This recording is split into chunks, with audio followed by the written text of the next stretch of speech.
किरतपुर में भारतीय किसान यूनियन कृषि क्रांति राजनीति की बैठक हुई। आपको बता दें, आज दिनांक 30 जुलाई को 5 बजे मिली जानकारी के अनुसार भारतीय किसान यूनियन कृषि क्रांति राजनीति की राष्ट्रीय अध्यक्ष जाकिर मूसा की अध्यक्षता में एक बैठक संपन्न हुई, जिसमें किसानों से संबंधित विभिन्न बिंदुओं पर चर्चा की गई, जिसमें विद्युत बिल, खराब सड़कें, आवारा पशु आदि मुद्दे रहे। बैठक के समापन पर प्रेस वार्ता की गई। हमारे सामने बैठे हैं भारतीय किसान यूनियन कृषि क्रांति राजनीति के राष्ट्रीय अध्यक्ष और बात करते हैं इनसे कुछ चंद सवालों की।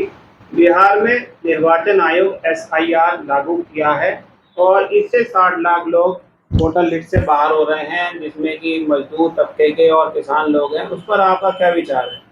देखिए, निर्वाचन आयोग ने सुप्रीम कोर्ट को अपने हलफनामे में कहा है कि राशन कार्ड, आधार कार्ड, पासपोर्ट ये नागरिकता के वैध प्रमाण पत्र नहीं। दुनिया का सबसे बड़ा लोकतांत्रिक देश, दुनिया का आबादी में बात करें तो सबसे बड़ा चाइना के बाद आबादी में देश, उस देश के नागरिकों को यही नहीं पता कि उनकी नागरिकता का वैध प्रमाण पत्र क्या है। निर्वाचन आयोग ने आधार कार्ड को, राशन कार्ड को, पासपोर्ट को, अन्य दस्तावेजों को बिल्कुल तरीके से नकार दिया है, जो कि बहुत बड़ा चिंता का विषय है। अब आप पूछेंगे कि पासपोर्ट कैसे बनता है? पासपोर्ट में आधार कार्ड लगता है।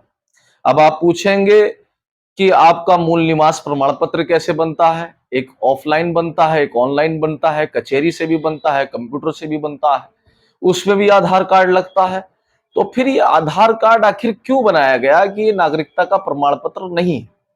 दूसरी चीज, किसान मजदूर बिहार के अंदर साक्षरता की दर कितनी घटी हुई है, कितनी नीचे है, भारत सरकार इस बात को जानती है और निर्वाचन आयोग भी इस बात को जानता है। परंतु वो लोग कहां जाएंगे? वो लोग परेशान हो जाएंगे। गरीब मजदूर इंसान के पास में क्या होता है? Aadhaar card, PAN card, ration card. कोई ज्यादा ही साक्षर व्यक्ति होता है तो वो पासपोर्ट बनवा लेता है। यही तो होते हैं, और इसको अपने हलफनामे में निर्वाचन आयोग ने ठुकरा दिया है। तो गरीब आदमी, मजदूर आदमी, किसान व्यक्ति का क्या होगा? ये बहुत बड़ा चिंता का विषय है कि देश, इतना बड़ा लोकतांत्रिक देश, यही नहीं पता कि नागरिकता का वो कौन सा वैध प्रमाण पत्र है।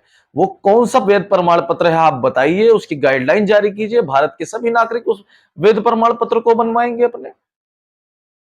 एक दूसरा सवाल आपसे है, आपकी जो यूनियन है भारतीय किसान यूनियन कृषि क्रांति राजनीति, लगभग कितने क्षेत्र में, मतलब कितने जिलों में कार्य कर रही है? देखिए, यूनियन एक पौधा है, अभी उसका निर्माण किया गया है, और उसके बावजूद भी उत्तर प्रदेश के अंदर लगभग 25 से 26 जिलों के अंदर यूनियन कार्य कर रही है।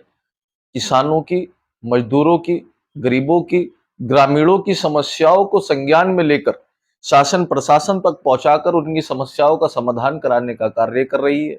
उत्तराखंड में कार्य कर रही है, महाराष्ट्र में कार्य कर रही है, और अभी हम हरियाणा के भी प्रदेश अध्यक्ष बनाने जा रहे हैं। अच्छा, एक सवाल राष्ट्रीय अध्यक्ष जी आपसे है, भारत में भारत सरकार द्वारा कृषि उपकरण और बीज और खाद पर टैक्स लागू किया गया है, तो इस पर आपका क्या विचार है? देखो, ये सरकार टैक्स लगाने में बहुत माहिर खिलाड़ी है। टैक्स पे टैक्स, जब मोदी जी आए उन्होंने कहा कि एक देश एक टैक्स होगा, यानी GST फुल फॉर्म की बात करो तो गवर्नमेंट सर्विस टैक्स। उसके बाद फिर CST भी आया, उसके बाद में house tax, water tax, toll tax, अन्य प्रकार के ऐसे ऐसे टैक्स चलते चले आ रहे हैं जो 1855 से, अंग्रेजों के दशक से वो टैक्स चलते आ रहे हैं। जब अंग्रेजों ने भारत के अंदर कदम रखा तो सबसे पहले उन्होंने भारतीयों को लूटने के लिए टैक्स लगाया, मैन्युफैक्चरिंग टैक्स, जिसे कहते थे पुराने जमाने में लगान, कि जो किसान अगर 100 बीघे का काश्तकार है तो उसमें से 40 बीघे की जमीन में जो उत्पत्ति वो पैदा करेगा, जो जो गेहूं या चावल या अन्य कोई भी वस्तु पैदा करेगा, तो उसका 40% वो अंग्रेजों को देता था।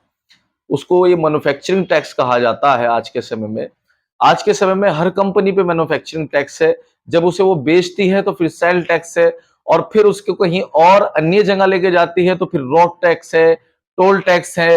राज्य से दूसरे राज्य में जाती है तो फिर दूसरा टैक्स आ जाता है। उसके बाद फिर GST है। मतलब इतने प्रकार के टैक्स हैं कि जो 1 रुपए की माचिस बन के बाजार में बिक रही है उस पे भी 20 पैसे का टैक्स है आज के समय में। आपके द्वारा दिया गया समय बहुत बहुमूल्य रहा और धन्यवाद, आपका धन्यवाद, धन्यवाद बहुत बहुत। धन्यवाद।